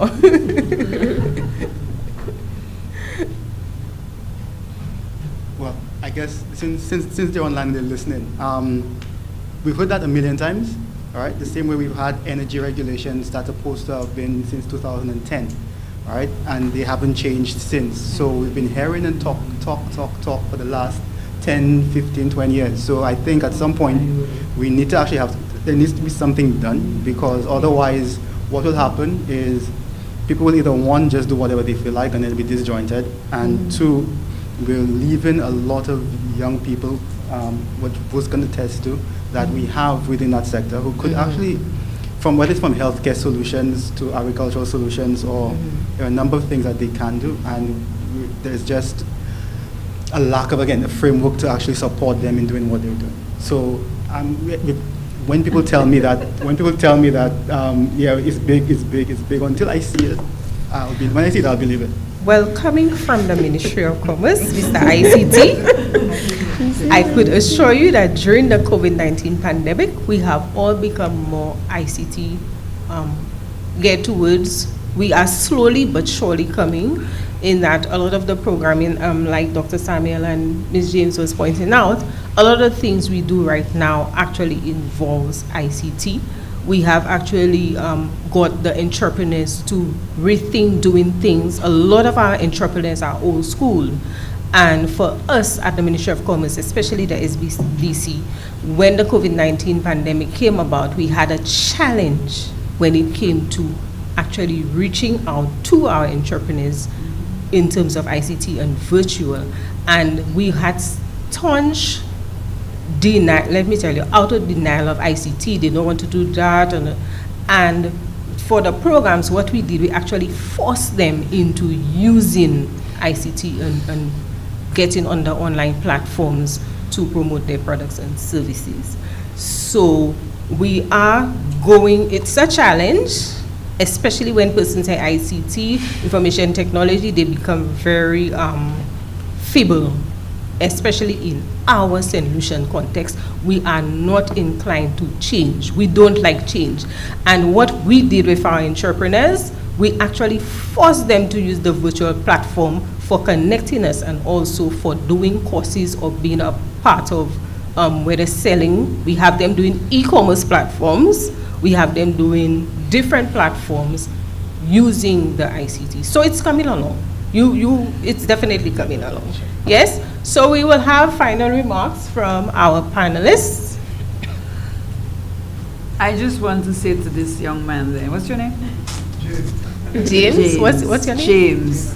Patience is a virtue, yes. And I've got lots of that, young man. You need to acquire some. It took manufacturing 7 years to get the food VAT. We now in a piece of legislation called SPS, 14 years ago, and you hear Dunstan talking about it. So you cannot give up. You have to keep your finger on the button and keep pursuing your goals and dreams, and don't let anything chase that away from you, because in the final analysis, that's your dream and your goal. Keep going at it. And if where I am, God give me strength, I will continue to pressure and work with the Ministry of Trade, because that's my home ministry, Inland Revenue, and any other ministry that I have to work with to achieve where we want to get. And that's how manufacturing will have to survive. Thank you. Dr. Samuel, 30 seconds, please. Okay. Thank you, Madam Moderator. Just let me reiterate the sentiments that have already been expressed earlier on, that the Love Campaign is a very worthwhile endeavor, and we have identified the challenges, and we understand the road before us in terms of what is needed to reach some of the objectives, attain some of the objectives that have been outlined. Important for us to gather information so that we could measure, as I indicated early on, how we've performed. Clearly we need to boost and improve our marketing and advertising campaigns, and it must be sustained. So we need to see a greater presence out there, constantly inducing and stimulating the minds of our consumers towards purchasing more of these goods, and reminding them of that they're good for us. Say sano. So with these few words, I want to thank again the organizers, the National Competitive Productivity Council, and the Ministry of Commerce for this initiative, and I'm happy to be part of it. Thank you very much. Thank you. Ms. Hunt? Okay, just a few words. We are aware that local produce can be expensive, and one of the things that we can do is actually, when foods are in season, they are usually cheaper, and so you can actually purchase more. If you have storage space, you can freeze, and so when they're out of season, you have a supply. Also, eating local foods, I just wanted to reiterate that foods that are produced here are better and more nutrient dense, because when foods are produced from overseas, what happens is that the transportation as foods, especially fruits and vegetables, so they are produced, right? So as they are harvested, you find that they start to lose the nutritional value, and so you want the produce as close to your plate as possible, from the soil to your plate. And thank you for having me here, so I am able to share my little piece. Thank you, Ms. Hunt. I would like to thank you, Madam Moderator, and the organizers for having me. I would also like to reiterate my support for the Love Campaign. I think it's a good initiative, pretty much what's required to especially establish a brand for our local products from farming, as I do as I'm from that sector. Also, whilst most of the discussion was about the commercial aspect, marketing, selling of the products for the Love Campaign, I think we should also emphasize on the production aspect and the many challenges that the sector faces in terms of production. But I would like to thank you again, like I said, for having me. Thanks. Thank you. Yes, with that. In closing, I would like to encourage St. Lucians to support the Love Saint Lucia campaign. When you buy local, you stimulate the local economy, you create jobs, incomes, and you also assist in ensuring that foreign exchange remains within the local economy. So I would like to thank you for affording me this opportunity to discuss this important issue, and the Ministry of Agriculture will continue to play its role in supporting farmers in enhancing the domestic production of agricultural products. Thank you. Thank you much. So, after all this fruitful discussion, I would like you to ponder on this takeaway. Love is putting our all into it, being fond of it, and embracing it. This should be your essence towards the Love Saint Lucia campaign. Our breathtakingly beautiful fair Helen of the West Indies must be loved in every aspect, for her natural beauty, for her locally produced products and services. As such, we need to actively promote, encourage support, and purchase of our locally produced products and services. So, I dare you today and every day, think domestic, support Lucian, say Sanu.